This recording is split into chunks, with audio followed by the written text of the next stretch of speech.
Now I can finally get on to what my final thoughts are for the Battlefront Classic Collection. Like I said at the start of the stream, but for anyone who missed it, I was originally going to do this as a separate YouTube upload and all that, but considering that I've already done a review of Battlefront and Battlefront 2, I feel like there wouldn't be enough content in order to make it like a fully fledged, fully stretched out kind of video. So this is just going to be a YouTube highlight, which if you want to say hi to YouTube, now's your chance to do so, because the start here will be included in there as well, probably. So to give context as to like where my headspace was at when I was, when I bought and, well, when I pre-ordered, I should say, the Battlefront Classic Collection, very rarely do I ever like make the launch of a game a personal event for me. And what I mean by that is very rarely do I go out of my way to make sure that I have like everything that I need to have done, like finished and like all set and ready to go for the following day, for the sake of a video game. You know, so like I can still get excited for like new game releases, and like I can be excited when things come out, but like very rarely do I get a bunch of work done in advance. Very rarely do I go to the extent of like skipping anything that would just be absurd to still go to after a night of gaming, like from a midnight release and all that. But Battlefront Classic Collection was one of those instances. And for reference, the last time that I did something like that was back when Battlefield 2042 launched, which was October of 2021, if you can believe it. It's been that long since that divisive, to put it politely, game has been released. And which is crazy to think about. But so when I say it's very rare that I make the launch of a game a personal event for me, it's pretty rare. If Battlefield 2042 was the last time that I did something like that. Given that Battlefront and Battlefront 2 were childhood games for me, and seeing them re-released in this like big package that was like essentially the definitive, or what was advertised, I should say, to be the definitive experience of the game, I was willing to go to the extent of making sure that it was like a big personal event for me. So what I did was like I pre-ordered the game, which I was able to get it for like 30 something, because there was like a 10% like it was very small, but it was a discount nonetheless. Pre-ordered it for PlayStation. I also pre-ordered it for Steam as well, because the idea of having the Classic Collection on the go was really awesome. And I still have it on my Steam Deck and everything too. Like if I wanted to, I could get the game refunded, because I haven't played it for more than 2 hours. Like I've been playing the PlayStation version first and foremost, but I don't know though. I do like the idea of like being able to hop on my Steam Deck and play with my friends who are on PC, like when the multiplayer gets 100% fixed up and all that. So I'm still gonna keep my copy of the game through Steam/Steam Deck, /PC. I make sure that March 14th is a day that I have entirely to myself. I make sure that any work that needs to be turned in by 11:59 that night is entirely done. Is all done, which in all fairness, the only things that I had to do were a couple of things for my digital arts course. That's the only thing that I had to do. So I make sure to get all of that done, submitted early. I make sure that I have no other commitments or anything of the sort on that Wednesday, that Wednesday night, / into Thursday, like early in the morning and all that. I did go ahead and skip my digital arts class that morning, because for those of you who haven't heard, the digital arts class in question is an 8:30 a.m. course, because I stayed up until 3 a.m. or so playing the Classic Collection that Thursday morning. Oh boy, 3 a.m. So I go on ahead and play some of the original Battlefront 1, like I play through the 2 quote-unquote campaigns of the first game, and then I go on ahead and play a bunch of Battlefront 2 on the following day, or later that day, I should say, when I wake up and everything.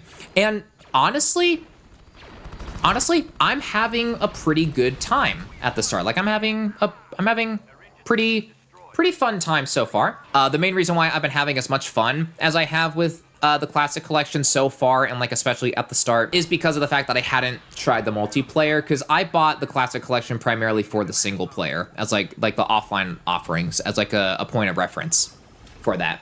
So it's only afterward do I start to notice like some of the inconsistencies and some of like the mess. And, you know, as soon as I start seeing like some YouTube videos of like people who made like reviews on the Battlefront Classic Collection, like from the Star Wars channels, that's when I catch wind as to just how rough the Classic Collection is.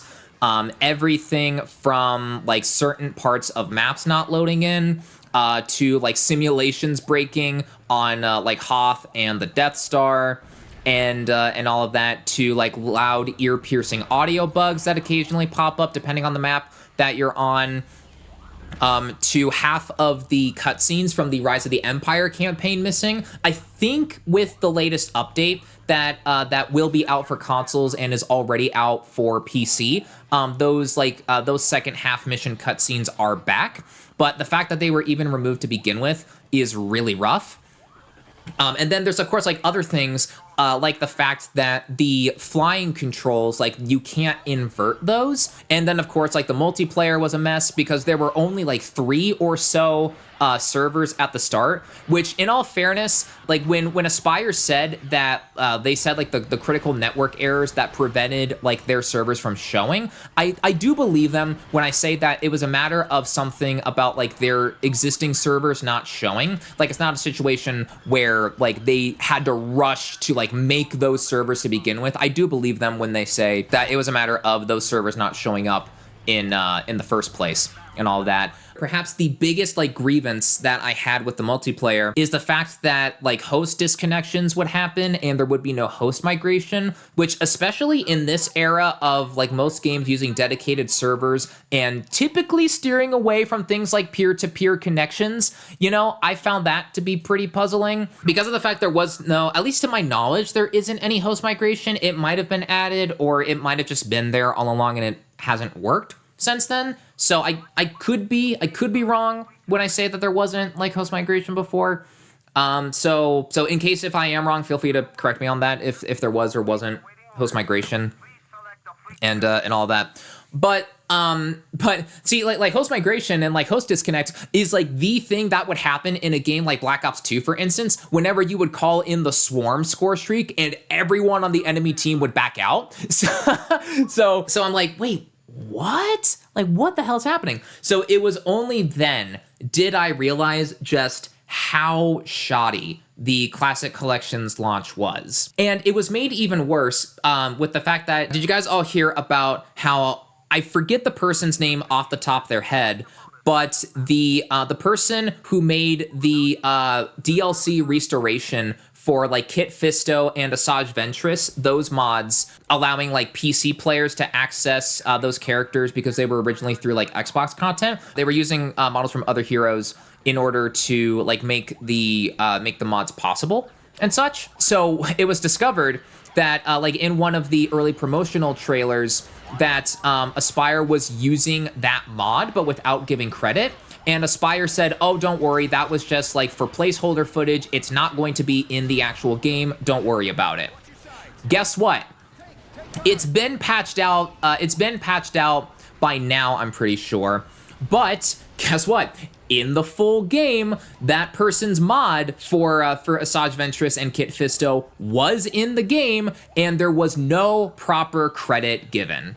Now, the thing that sucks is that I don't think Aspire could be sued for that because it is someone else's mod, but it's a mod of like the Star Wars IP. It isn't a situation where like the person made their own like in-universe like kind of character with like a completely different IP and Aspire took that for like the Star Wars IP. So I think because it's a mod like of something that Aspire or like Disney or like however the logistics work like owns it essentially, I don't think Aspire can be sued over it, or like if a lawsuit is initiated, then it's just not going to go anywhere. Then again, though, disclaimer, I am not a lawyer, so I could be completely talking out of my ass when I say that, but that's just my like immediate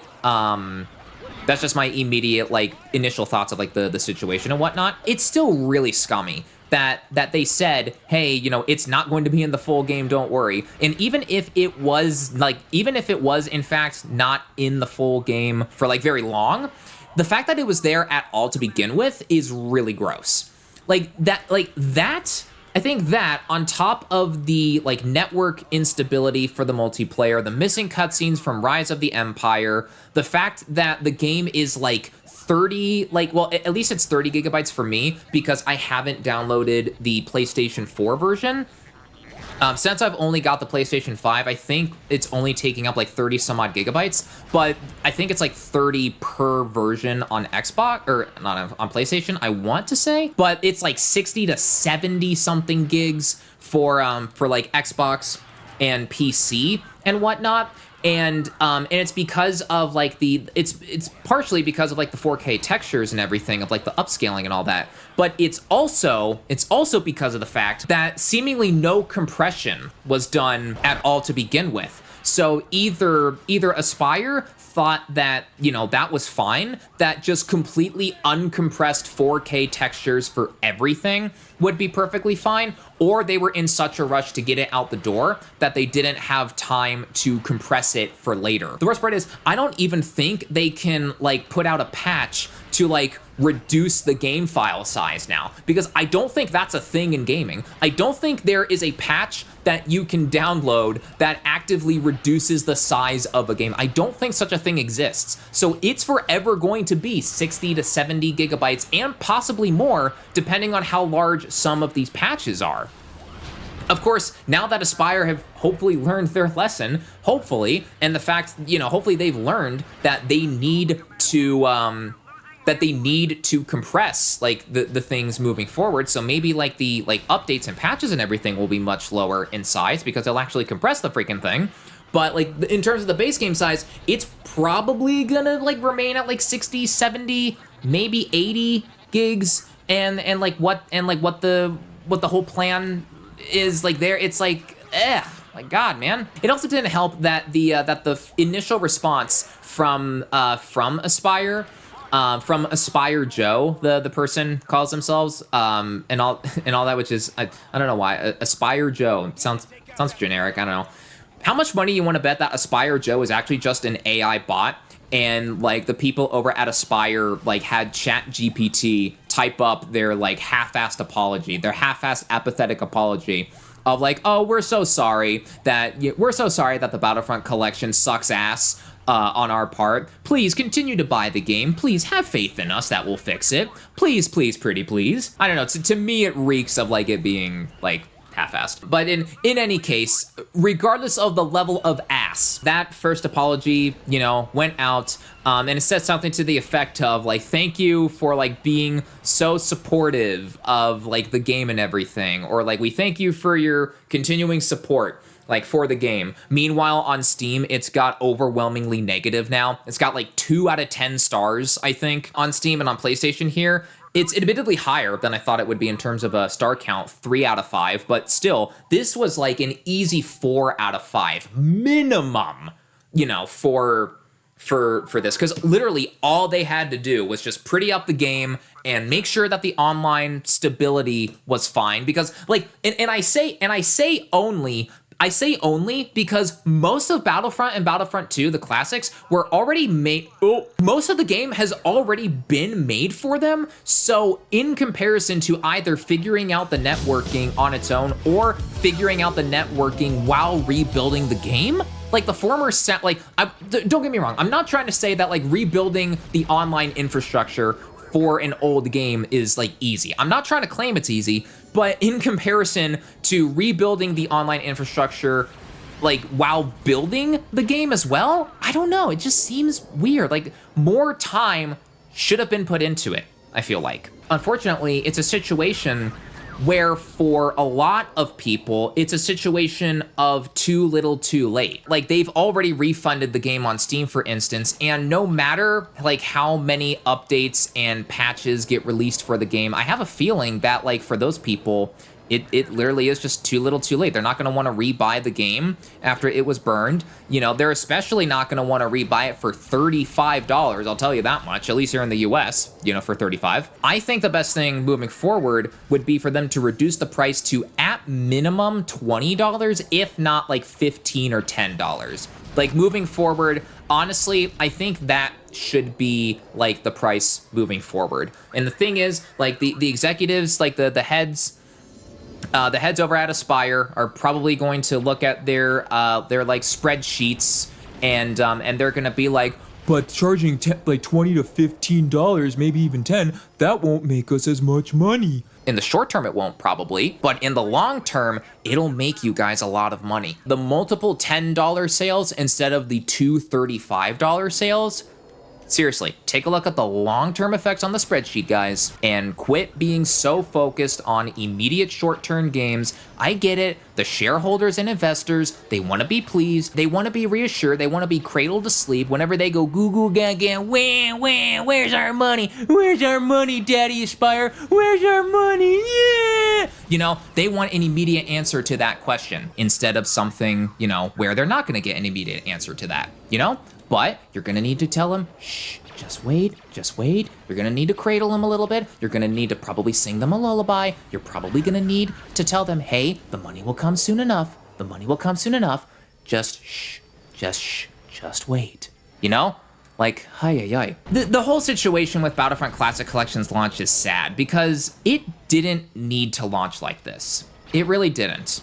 Even for someone like me, who primarily bought this game for the offline stuff. Even though I primarily bought this for instant action, Rise of the Empire, Galactic Conquest in particular, Galactic Conquest being my personal favorite mode from Battlefront and Battlefront 2. Even though I personally bought it for the offline content, and as a result, I can get more enjoyment out of it than someone who was like mainly buying it for the multiplayer. I cannot deny that the online multiplayer side of things, like how this game launched as a whole, as a package, was brutal. It sucks because long term, it's going to be a situation where like interest in a Battlefront 3 is going to be heavily toned down because like executives are going to be able to make the excuse of, oh, look at Battlefront Classic Collection. The people got what they wanted. And, you know, why would we invest into Battlefront 3? Why would we go above and beyond with a Battlefront 3? Why would we spend more money than we need to developing a Battlefront 3 instead of like trying to do a copy paste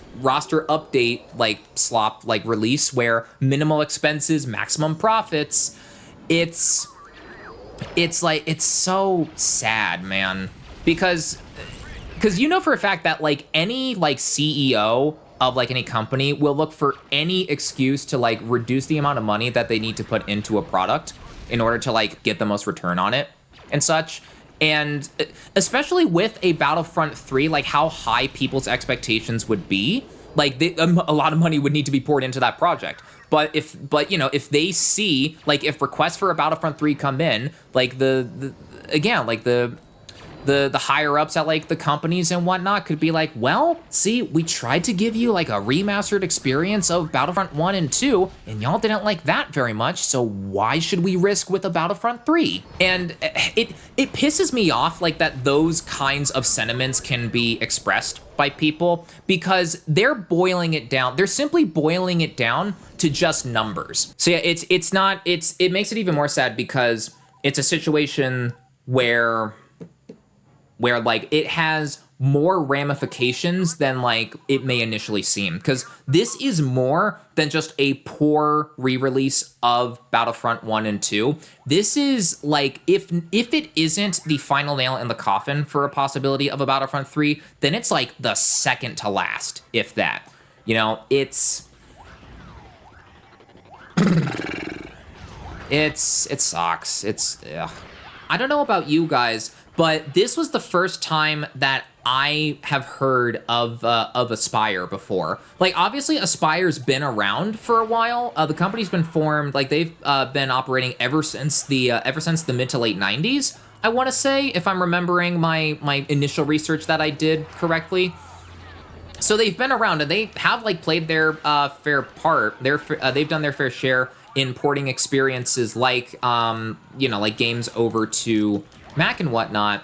But again, like this Battlefront Classic Collection is the first time that I've really heard of them. So it's so confusing too, because it would be easier to explain why like Aspire fumbled the bag so bad if this was a company that was made like within the last 5 years or something, right? Like pretty recent in the grand scheme of things. In the business world, 5 years is pretty small.